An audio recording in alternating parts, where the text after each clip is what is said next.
Coming up today, Korea's rival parties agree to pass a $9.9 billion supplementary budget bill today in a bid to revive the economy in the wake of the MERS outbreak and the recent drought. It's trying to make amends overseas, but Japan's Mitsubishi Materials snubs Koreans forced to work for the company during World War II. However, it will apologize and pay compensation to thousands of Chinese victims. Plus, President Park Geun-hye calls on the nation's biggest companies to strongly support Korea's new innovation centres aimed at upgrading local industries and creating jobs. Stay tuned for these stories and more.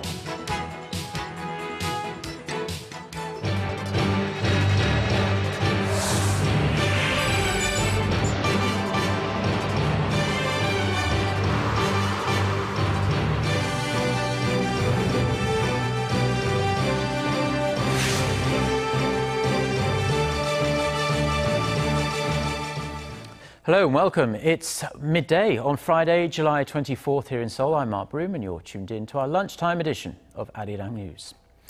Our top story this afternoon: after days of strenuous negotiations, Korea's rival parties have finally agreed to pass a multi-billion-dollar supplementary budget bill, and that will happen today. The two sides will also open a briefing session at the parliamentary committee level to resolve hacking allegations surrounding the nation's spy agency.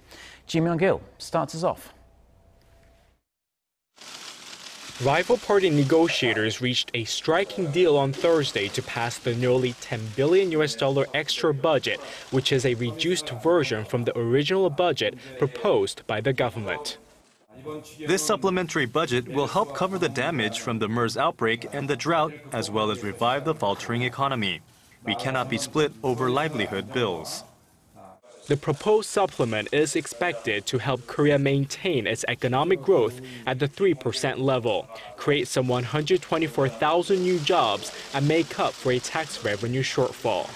The ruling party also decided to accept the main opposition New Politics Alliance for Democracy's demands to consider raising corporate taxes to reduce a fiscal deficit. In regards to the National Intelligence Service hacking scandal, the two parties agreed to be briefed by the NIS at the National Assembly's Intelligence Committee in the second week of August, hoping that the hearings could ease the public's concerns on the matter. The alleged illegal hacking and surveillance by the NIS has caused anxiety among the public. This anxiety should be resolved for the sake of national security.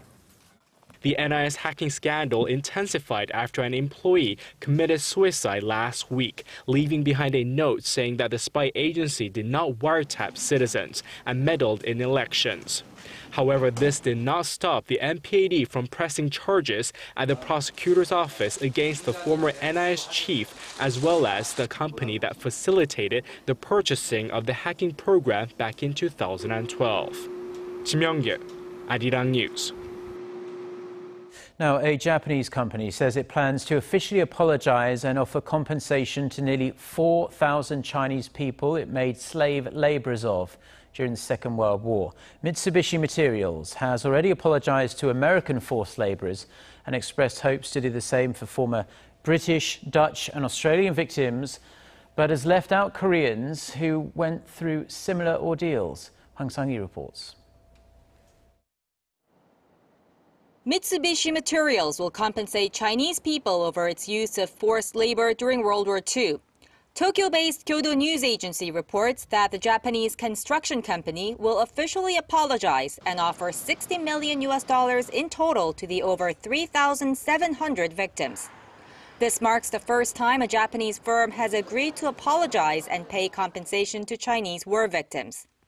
They were part of some 39,000 people who were brought to Japan from China against their will between 1943 and 1945 to work at coal mines and construction sites.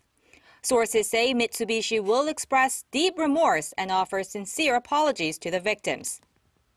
The firm will also spend $800,000 building a monument and $1.6 million to search for missing victims. Last week, Mitsubishi Materials apologized for using American POWs as slave laborers during the war. But the Japanese builder has yet to extend the same apology and compensation to Korean workers conscripted into forced labor. More than 37,000 Koreans are estimated to have been subject to forced labor during Japan's colonial rule of the Korean peninsula in the first half of the 20th century. Mitsubishi claims the situation is different because Koreans were technically Japanese citizens ordered to work under Tokyo's colonial rule at the time. Hwang Sang-hee, Arirang News. The Pentagon says it's unable to pinpoint one single reason behind the recent erroneous shipments of live anthrax to labs dotted around the world.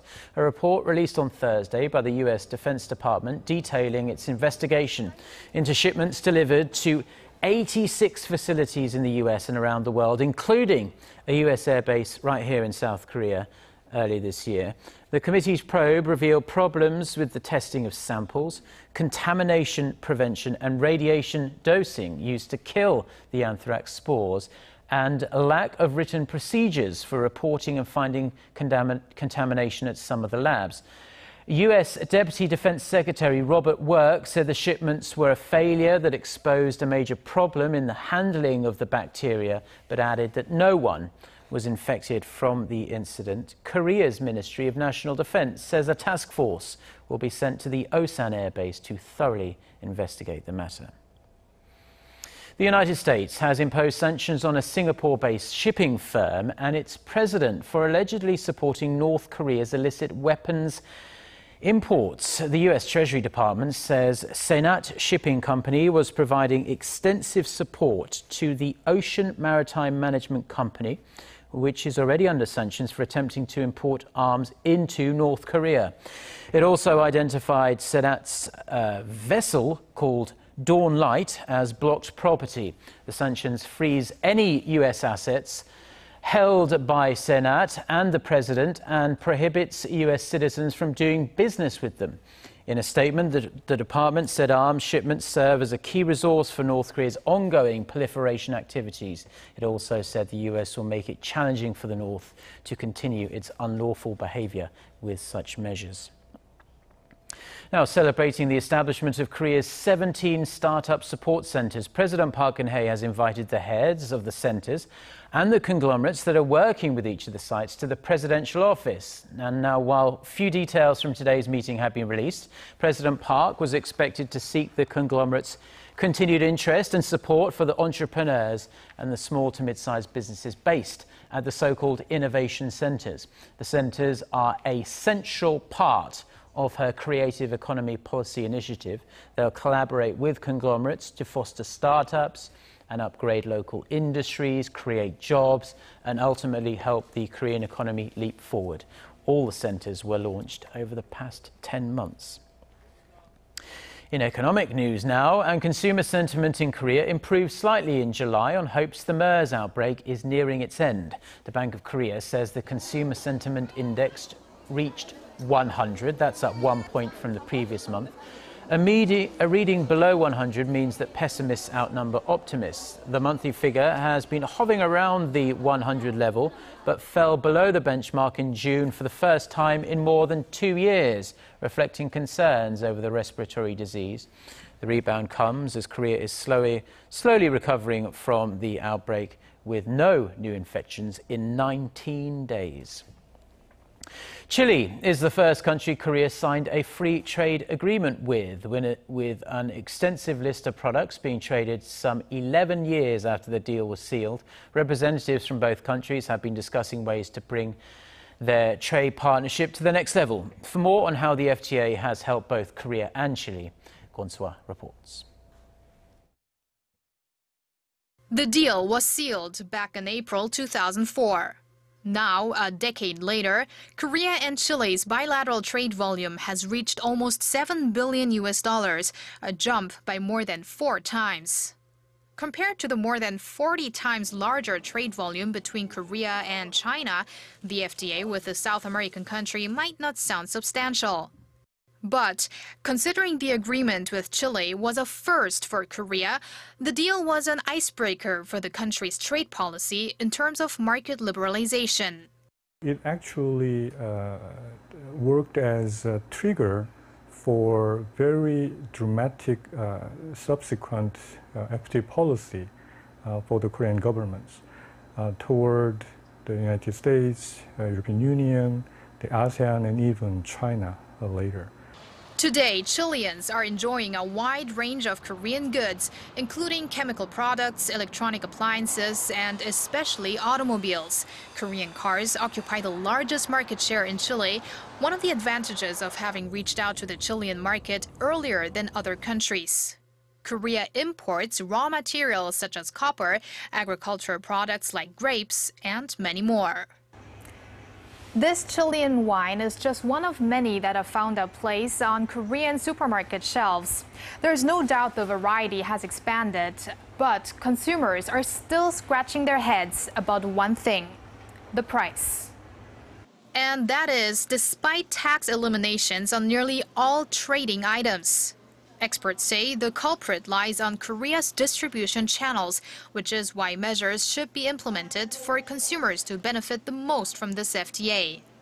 And to further enhance advantages on both sides of the deal, Korea and Chile's trade officials have met this week in Santiago to upgrade their partnership, taking into account the multiple FTAs that each country has garnered over the years.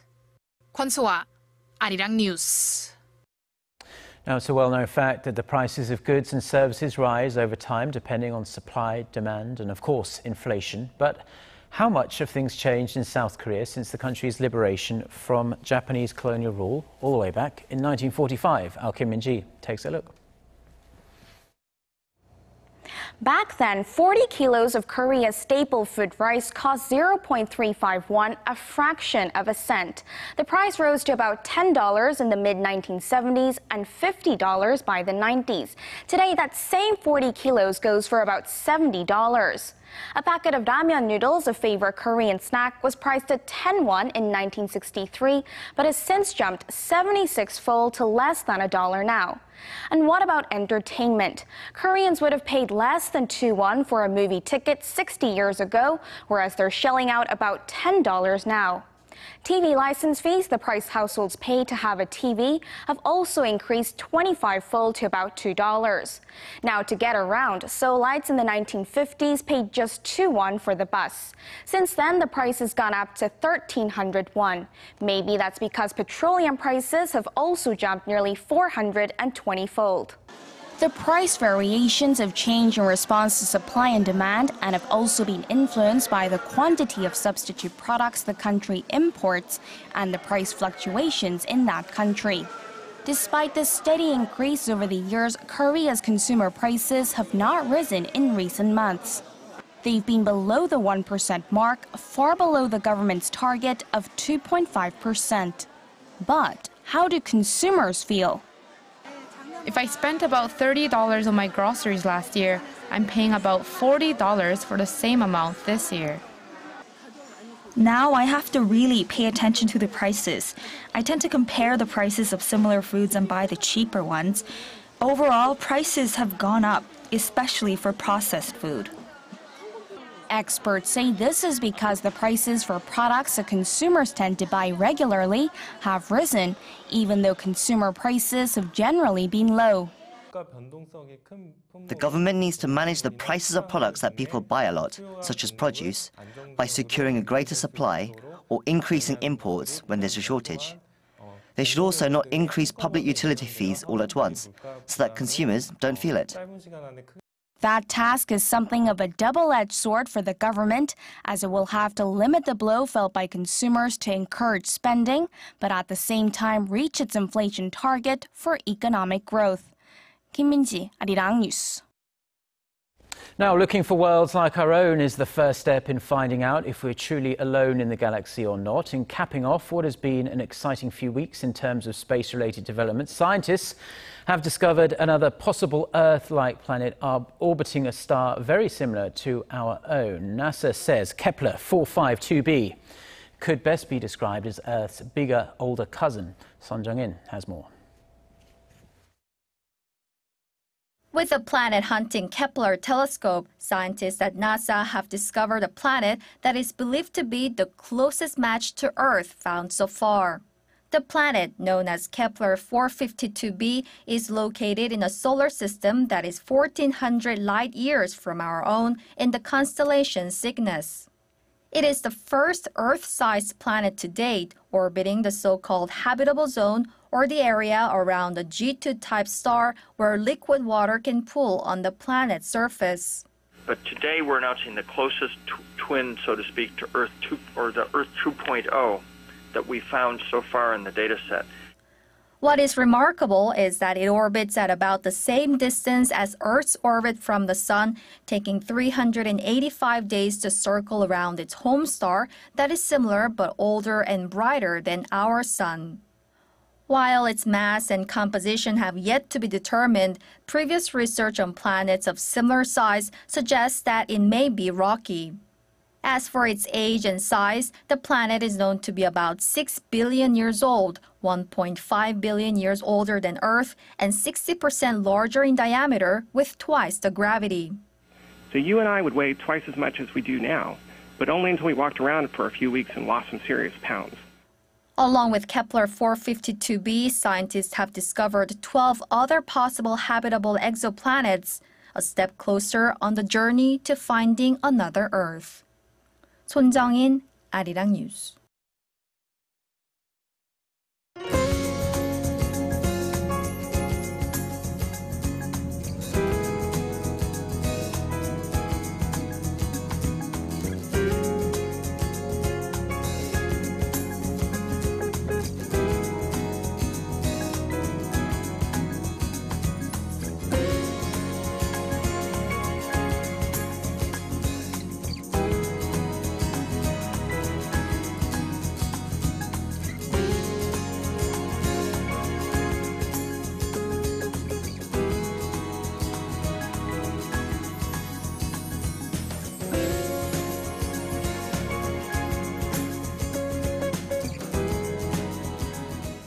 Well, that's all we have for now. I'm Mark Broome. Have a wonderful weekend and thank you, as always, for tuning in. And we do hope to see you at the same time on Monday. Until then, goodbye.